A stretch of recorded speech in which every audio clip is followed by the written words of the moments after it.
യോഹന്നാൻ്റെ സുവിശേഷം 9-ാം അധ്യായത്തിൻ്റെ 1 മുതലുള്ള വാക്യങ്ങൾ ജന്മനാ കുരുടനായ ഒരു മനുഷ്യനെ കാണാൻ കഴിയുന്നുണ്ട്. അതിൻ്റെ 2-ാം വാക്യത്തിൽ യേശുവിൻ്റെ ശിഷ്യന്മാർ ചോദിക്കുന്നു, റബി, ഇവൻ കുരുടനായി പിറക്കത്തക്കവണ്ണം ആര് പാപം ചെയ്തു, ഇവനോ ഇവൻ്റെ അമ്മയപ്പന്മാരോ എന്ന് ചോദിച്ചു. 3-ാം വാക്യം പറയുന്നു, യേശു പറയുകയാണ്, അവനെങ്കിലും അവൻ്റെ അമ്മയപ്പന്മാരെങ്കിലും പാപം ചെയ്തിട്ടില്ല, ദൈവപ്രവൃത്തി അവനിൽ വെളിവാകേണ്ടതിനത്രേ. കുരുടനായ ഈ മനുഷ്യൻ വരുമ്പോൾ ശിഷ്യന്മാർ ഈ മനുഷ്യൻ്റെ സൗഖ്യത്തെക്കുറിച്ചല്ല ചിന്തിക്കുന്നത്, മറിച്ച് ഇവൻ പാപം ചെയ്തതുകൊണ്ടാണോ അല്ലെങ്കിൽ ഇവൻ്റെ അമ്മയപ്പന്മാർ പാപം ചെയ്തതുകൊണ്ടാണോ ഇത് വന്നതെന്നാണ്.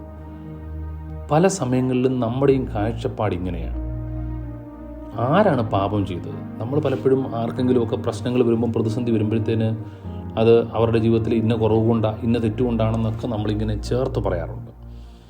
നമ്മുടെയൊക്കെ ജീവിതത്തിൽ വരുമ്പോൾ നമ്മൾ പറയും, കർത്താവ് തന്നത് ചെറിയ പരീക്ഷയാണ്, പരീക്ഷണമാണെന്നൊക്കെ നമ്മൾ പറയും. അന്നും അതേ ചിന്താഗതി ഉള്ളവരുണ്ടായിരുന്നു. കുരുടനായ ഈ മനുഷ്യനെ കണ്ടപ്പോൾ അവരുടെ ഒരു ധാരണ എന്ന് പറഞ്ഞാൽ ഇവൻ്റെ പാപം കൊണ്ടാണ്, അല്ലെങ്കിൽ ഇവൻ്റെ അമ്മയപ്പന്മാരുടെ പാപം കൊണ്ടാണ്. എപ്പോഴും നമ്മൾ അറിയണം, എല്ലാ പ്രതിസന്ധികളും എല്ലാ പ്രശ്നങ്ങളും പാപം കൊണ്ടല്ല വരുന്നത്.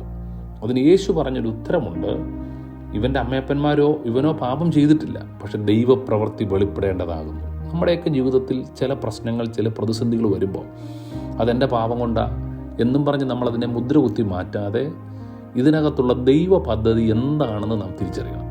ദൈവപ്രവൃത്തി വെളിപ്പെടാൻ വേണ്ടിയാണ്, ദൈവത്തിൻ്റെ പ്രവൃത്തി നിങ്ങളുടെ കുടുംബത്തിൽ വെളിപ്പെടാൻ വേണ്ടിയാണ്. അങ്ങനെ വിശ്വസിക്കാൻ തയ്യാറായാൽ നിങ്ങളുടെ പ്രതിസന്ധി നന്മയായിത്തീരും.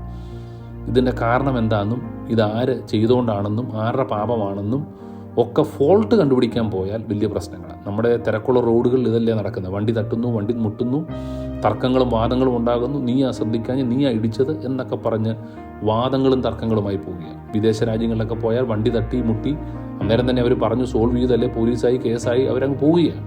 ഇവിടെ നമ്മൾ വഴിയിൽ നിന്ന് വഴക്കും അടിയും എല്ലാം ഉണ്ടാക്കിയിട്ടേ പോകത്തുള്ളൂ. പല ആളുകളും അവരവരുടെ ഭാഗം ശരിയാണെന്ന് തെളിയിക്കാൻ വേണ്ടിയാണ് ഒത്തിരി സമയം മാറ്റിവെക്കുന്നത്. ഇവിടെ ഒരുപക്ഷെ ഈ സൗഖ്യത്തെക്കാൾ ഉപരി ഇവന് സൗഖ്യം വേണമെന്ന് ആരും ചിന്തിക്കുന്നില്ല. അതിനേക്കാൾ ഉപരി ചിലർ ചിന്തിക്കുകയാണ്, ഇവൻ എന്തുകൊണ്ടാണ് കുരുടനായി തീർന്നത്. നമ്മുടെയൊക്കെ ചുറ്റും പ്രതിസന്ധിയിലൊക്കെ ആകുന്ന ഒത്തിരി ആളുകളുണ്ട്. അവരെ നാം കാണേണ്ടത് അവരുടെ പാപികളായിട്ടോ പാപം കൊണ്ടോ എന്നല്ല, മറിച്ച് ഇവരിൽ എങ്ങനെയാണ് ദൈവപ്രവൃത്തി വെളിവാക്കാൻ കഴിയുന്നത്.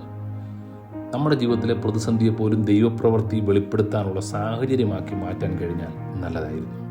അതെ, ഏത് പ്രശ്നം വന്നാലും ഏത് പ്രതിസന്ധി വന്നാലും അതിനകത്ത് ദൈവത്തിനൊരു പദ്ധതി ഉണ്ടെന്ന് വിശ്വസിക്കാൻ തയ്യാറാകണം. ദൈവം അറിയാതെ ഒന്നും സംഭവിക്കുക. പ്രത്യേകിച്ച് ദൈവത്തിൽ ആശ്രയിക്കുന്ന, കർത്താവിനോട് നിലനിൽക്കുന്ന നിങ്ങളുടെ ജീവിതത്തിൽ പ്രശ്നം വരുമ്പം, ബുദ്ധിമുട്ട് വരുമ്പം അതിനെ പാപത്തിൻ്റെ കാരണമായി കാണാതെ മറിച്ച് പറയണം, there is A plan of God. ചിലതൊക്കെ നമ്മെ ദൈവത്തിലേക്ക് കൂടുതൽ അടുപ്പിക്കാനാണ്. നമ്മുടെ ജീവിതത്തിലുണ്ടായ പ്രതിസന്ധി ദൈവമായിട്ടുള്ള ബന്ധത്തെ നമ്മളെ കൂടുതൽ അടുപ്പിച്ചു കൊണ്ടുവരാൻ വേണ്ടിയാണ്. അതൊരു ദൈവപ്രവൃത്തിയാണെന്ന് മനസ്സിലാക്കാൻ കഴിയണം. That's God's doing. That's to reveal his glory. ദൈവത്തിൻ്റെ മഹത്വം വെളിപ്പെടുത്താൻ വേണ്ടിയാണ്. അതെ, നിങ്ങളുടെ ജീവിതത്തിൽ ഇന്ന് നേരിടുന്ന പ്രതിസന്ധികൾ ദൈവമഹത്വം വെളിപ്പെടുത്താൻ വേണ്ടിയാണ്. വഴികൾ അടഞ്ഞത് ദൈവമഹത്വം വെളിപ്പെടുത്താൻ വേണ്ടിയാണ്. ഇതിനേക്കാളും ഉന്നതമായ ബെറ്ററായ ചില വഴികൾ തുറക്കപ്പെടാൻ വേണ്ടിയാണ്. ചില വഴികൾ അടച്ചെങ്കിൽ മാത്രമേ നമ്മുടെ കണ്ണുകൾ നമ്മൾ തുറക്കത്തുള്ളൂ. ചില സമയത്തൊക്കെ നമ്മൾ എവിടെയെങ്കിലുമൊക്കെ അങ്ങ് ബന്ധിക്കപ്പെട്ട് കിടക്കും. ദൈവം ചെയ്യുന്നത് ചില വഴികളെ അടയ്ക്കും. എന്തിനെന്നറിയോ? നമ്മുടെ കണ്ണ് തുറന്ന് നോക്കാൻ വേണ്ടി. അതുകൊണ്ട് തന്നെ പറ, ഇന്ന് നേരിടുന്ന പ്രതിസന്ധി ദൈവപ്രവൃത്തിക്ക് വേണ്ടിയാണ്. ഈ രോഗം ദൈവപ്രവൃത്തിക്ക് വേണ്ടിയാണ്. ഈ പ്രതിസന്ധിയെ നേരിടാനുള്ള ബലം ദൈവം തരും. അതുകൊണ്ട് വിശ്വസിച്ച് പറയണം, ദൈവത്താൽ അസാധ്യമായതൊന്നുമില്ല. ഇന്നത്തെ പ്രാർത്ഥന ഇതാണ്. നിങ്ങൾ നേരിടുന്ന പ്രതിസന്ധിയിൽ ദൈവത്തിൻ്റെ പദ്ധതിയും ദൈവത്തിൻ്റെ ഹിതവും കാണാൻ വേണ്ടി നിങ്ങളുടെ കണ്ണുകൾ തുറക്കണം. അതുകൊണ്ട് പറയണം, ദൈവപ്രവൃത്തി വെളിപ്പെടും. ഈ പ്രതിസന്ധി വഴിമാറും, ഈ പ്രശ്നം വഴിമാറും. കർത്താവിന് അസാധ്യമായിട്ടൊന്നുമില്ല. ഇന്ന് ധൈര്യത്തോടെ നിങ്ങൾ കർത്താവിൻ്റെ നിൽക്ക്. ദൈവം നിങ്ങളുടെ ജീവിതത്തിൽ അത്ഭുതങ്ങൾ ചെയ്യും. God bless you.